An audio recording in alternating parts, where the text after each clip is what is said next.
in our midterm lessons, okay? So I hope you were done having your exams for prelims or your preliminary examinations. Now let's move on to our midterm lessons. Okay, so your midterm is from week 7 to week 11, and then your 12th week would be the examination.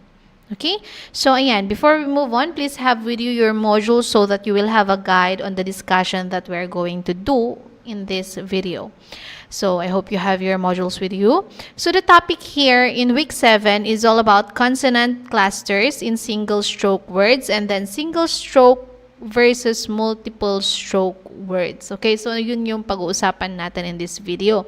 Kung napasadahan ninyo yung inyong mga modules, okay, medyo napaka-complicated ng module natin.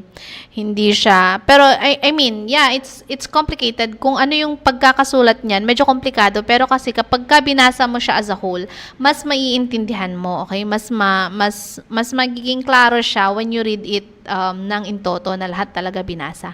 Pero ayan, to sum it up, yung ating module, meron lang siyang dalawang, meron siyang dalawang key factor doon na kailangan ninyong isaulo. So first of which is the use of one finger to press all the keys assigned to it at the same time. So for example, 'di ba nakita ninyo, or if you were able to do yung inyong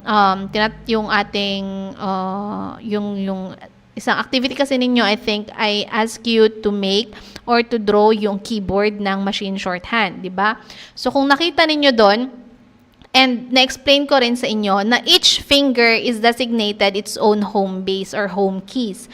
So, for example, yung ating pinky on the left, naka-designate siya for the S. Okay, so okay yun. Naka-designate siya for the S.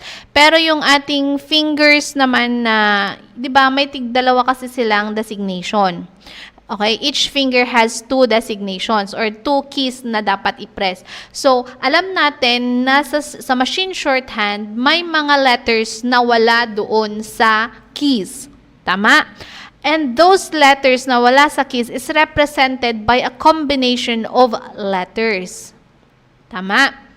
'Di ba? So for example, yung B is represented by your PW kapag ka dito sa left hand or sa initial consonant.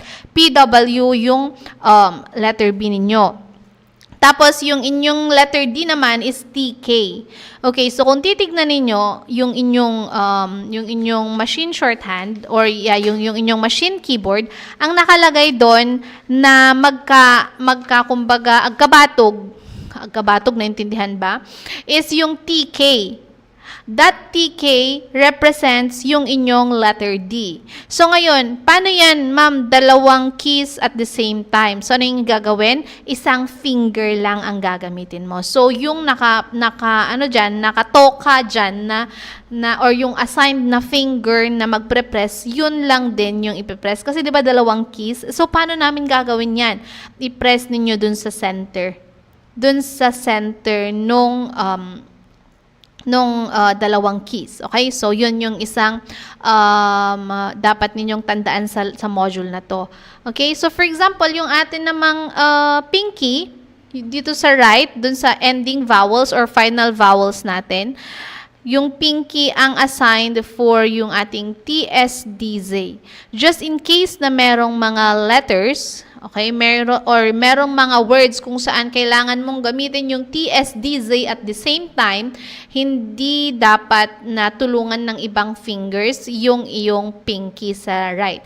Dapat yun din lahat ang magpre-press nung TSDZ na yan. So, ano yung gagamitin mo? Of course, dun sa gitna ng apat na keys, dun ka magpipindot. Para nang sa ganun, lahat yung apat na keys na yon mapindot mo.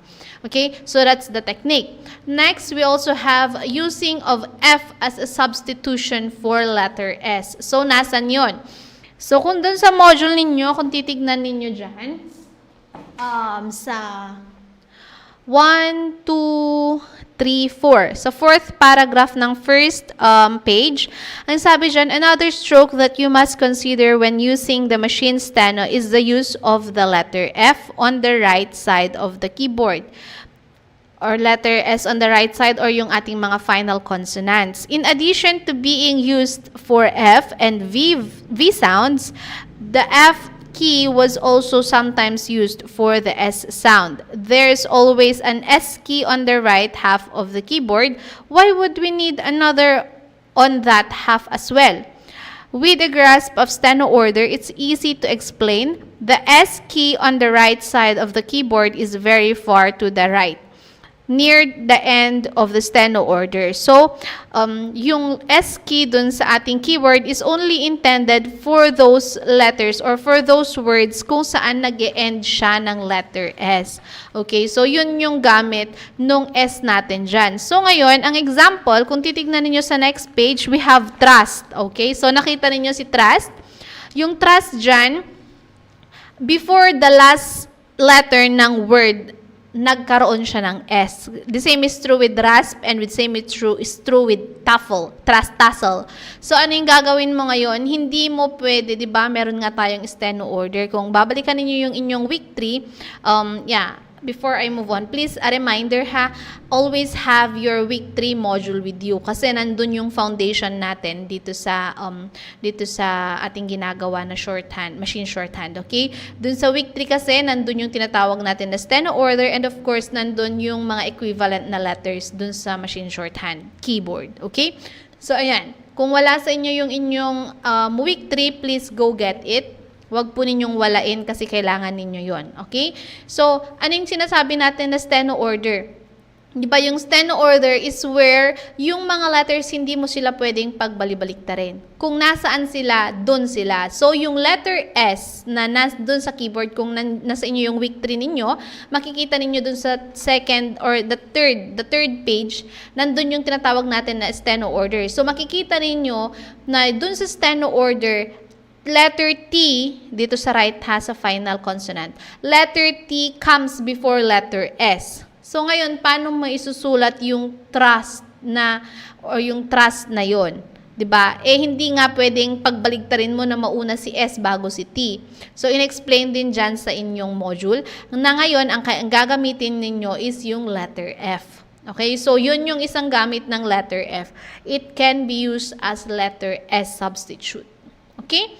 So, ayan, medyo napalayo na tayo. Hindi ko pa pala na-explain sa inyo kung ano yung tinatawag nilang consonant cluster. So, ang consonant cluster is yung may 2 or 3 consonants na magkakatabi in a single syllable. So, for example, Scrabble, yung skra, diba? SKR na yon agad-agad, diba? SKR. So, those are consonant clusters na tinatawag. Nagkakaroon ka ng 2 or higit pa na mga consonants within a word. So, that is what you call consonant clusters. Okay, so, ayan, like Scrabble dito, diba? Napakita. And then, course. You have course. Course, meron tayong R and S doon. Okay? So, that is what you call the cluster. So, now, let's move on to yung tinatawag natin na single stroke versus multiple stroke words. Okay, so kung titignan kasi ninyo sa machine shorthand, siguro naman na ano na ninyo with all the activities and with all, of course, the exam, nasa machine shorthand, kumbaga single strokes lang kasi ang pwede. Yun yung theory nila. May mga theory kasi na ganun. Pero, hindi naman yun, hindi lang yun. Okay. So, ang ibig kong sabihin is, for example, yung Scrabble.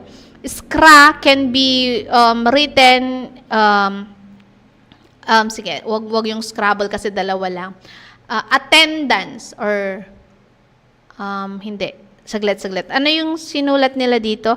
Rambunctious. Okay, so let's try rambunctious. Though I haven't tried writing this yet in shorthand or machine shorthand, pero try natin yung ram, 'di ba? Or kung i-divide natin into syllables yan, first you're going to write ram and then bank and then shoes. So, ganun yung pagsulat ng multiple stroke words sa machine shorthand. So, for example, di ba, yung Scrabble kanina, okay lang yung Scrabble kahit na, di ba, scra and ball, dalawang syllable yon. Or, let's say, 3 syllables kasi meron yung is, and then meron yung cra, and then meron yung ball. So, that's 3 syllables.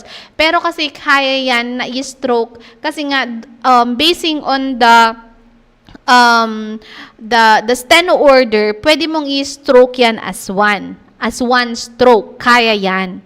Kaya nga nagkakaroon ng speed when it comes to tawag dito, when it comes to typing using machine shorthand kasi yun, they try to fit in kahit na ilang syllables into one stroke. That is how they do it. So, yung Scrabble pwede. But then, yun nga yung sinabi ko, there are instances wherein basing on the steno order, hindi mo pwedeng pagsabay-sabayin yung mga letters na yan to stroke kasi nga meron tayong tinatawag na steno order. So, for example, is yung rambunctious nga na sinasabi ko kanina. So, yung rambunctious is 3-syllable words. So, ngayon, paano mo siya ita-type in dun sa machine shorthand? So, syempre, uunahin mo yung ram and then yung bank and then yung shoes. So, that is how they, tapos, itong si machine shorthand na, siya na yung magtra-translate nung tinype mo. Okay, siya na yung magtra-translate nung tinype mo na words na yon. So, that is how you do what we call the multiple stroke words by syllable. Kung hindi possible na i-fit in mo siya into one stroke, you can use yung by-syllable na technique. Okay? So, pero ayan, ang sabi nga dito, there is a dictionary. I will try to ask the person that I've contact here kung pwedeng i-share din niya yung dictionary kasi meron silang dictionary eh. And then let's try to look at it. Tignan natin yung mga strokes ng mga words. But then sinabi nga dito, Plover and all steno theories solve the question of multiple words in a very elegant way. As long as you follow the rules for constructing single strokes, you can and should divide a longer word into a series of strokes that feels most natural and intuitive to you. Okay, so using a machine shorthand is also an art. Kung saan ka masaya, kung ano yung mas naiintindihan mo, then yun yung gamitin mo. The recommended and correct approach is to create a new dictionary entry with your preferred set of strokes rather than try to memorize any of the existing entries for that word. Bakit? Kasi po, dito sa Plover, meron silang dictionary, di ba? Sinasabi ko nga, if you're going to install, kasi ang ginagamit natin is yung demo, right? Dun sa web. Kasi mas, kumbaga, mas accessible. Mas accessible yon. Comparing kasi pag dinownload mo si Plover, marami pa kasi siyang ibang softwares na kailangan kalakip dun sa pag-install mo ng Plover. Hindi lang yung pag sinabi mong Plover, install mo si Plover, okay na. Hindi. Meron pa rin siyang mga sub-applications or sub-software na kailangan nakasali dun sa laptop mo. And of course, kailangan mo din dun ng keyboard. Okay? Pero yun nga, as I've said, wala tayong ganon. So, we are trying to make do of what we have. So, ayun. It's just a theory naman na just in case na in the future kailangan ninyo ng Plover or mas gusto ninyong i-explore pa yung Plover and you really want to install it, then ayan, ang sabi dito na it's better to create a new dictionary entry. When you say dictionary entry, i-define mo yung words, ano yung word, and then ilalagay mo doon kung ano yung preferred stroke mo for that word. Okay? So that is how they treat yung ating multiple stroke words. Kung hindi kaya in one stroke, then you divide it by syllables. Okay? So, ayan, I think I was able to tackle all the lessons that is or all the things that we need to discuss in here. So what we do now is to try yung mga examples na nandito. So dun sa activity pala ninyo, nandyan, course, cover, hover, rubble, refer, rebel, robbed, rubble, and straps, strapped. Okay, so you have to to code, ang sabi doon, in a 1/2 lengthwise yellow paper, write the following machine stand equivalent of the following words. So, that is for your activity 1. And then, for your activity 2, using yung sinulat ninyo sa papel, i-type naman ninyo siya ngayon dun sa demo na website na sinend ko dun sa GC. Okay, I want to see both the, yung output and then kung ano yung in-insert ninyo. So, screenshot na lang ninyo yung laptop na gamit ninyo. Screenshot na lang ninyo, and then yun na lang yung i-paste ninyo dun sa messenger. Okay, yun na yung i-send niyo sa akin. Or kung hindi, if you prefer sending it via Google Classroom, then you do a print screen and you paste it on Word document. Dun sa Word, i-open niyo yung Word. Okay, so before kayo mag-open ng Word, i-print screen muna niyo yung screen niyo kung saan nandun nakapakita yung activity na ginawa ninyo, and then buksan ninyo yung Word, and then i-paste ninyo doon. I-paste ninyo doon yung nag-print screen kayo, okay? So, i-paste ninyo doon, and then i-save ninyo, and then that document will be what you're going to send doon sa inyong Google Classroom. Or baka pwede rin naman na i-paste na lang ninyo sa Google Classroom din yung print screen, kasi I think ang nire-require ko doon is to picture yung result, okay? So, or kung hindi naman ninyo kayang gano'n, di picturean na lang ninyo using your phones yung screen ninyo.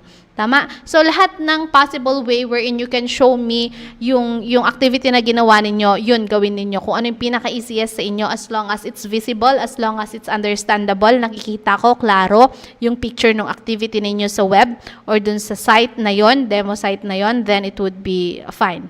Okay? So, ayan. Now, as I've said a while ago, let's try doing this.